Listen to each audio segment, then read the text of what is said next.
La souveraineté, c'est le pouvoir de commandement suprême. Ça signifie que rien, aucune autorité n'est supérieure à l'État, car l'État est souverain. Mais une question se pose.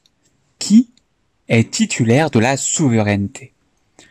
Pour certains auteurs, la souveraineté appartient au peuple.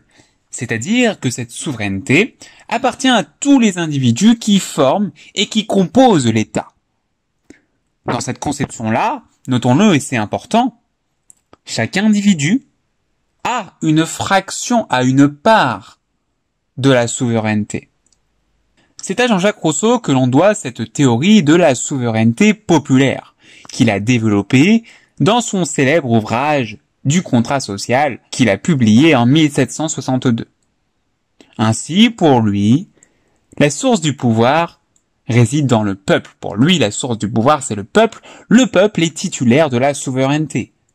Le peuple est souverain.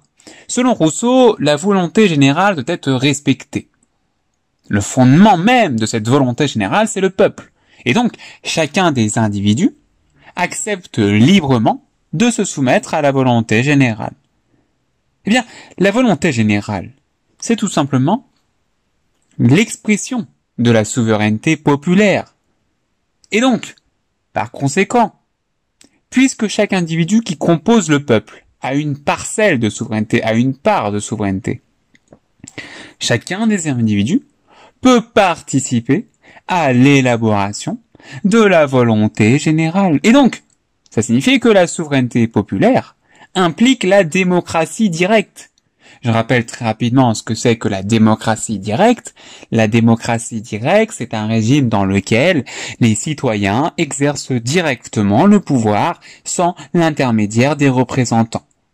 Pour Rousseau, c'est simple, donc, la souveraineté ne peut pas être représentée.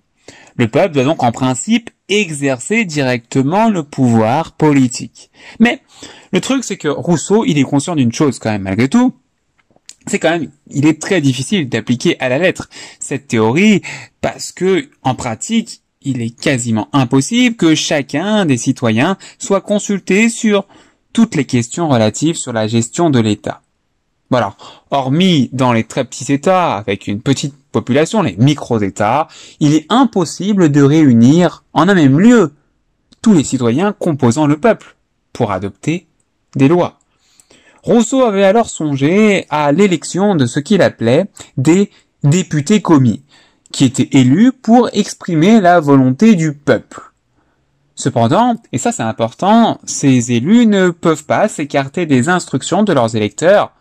Ils doivent simplement la respecter impérativement.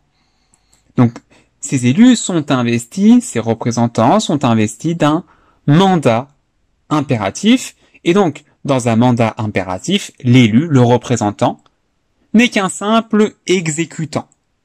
Et c'est important, parce que si les citoyens considèrent que les élus n'ont pas respecté le mandat, ils peuvent, les citoyens, le révoquer.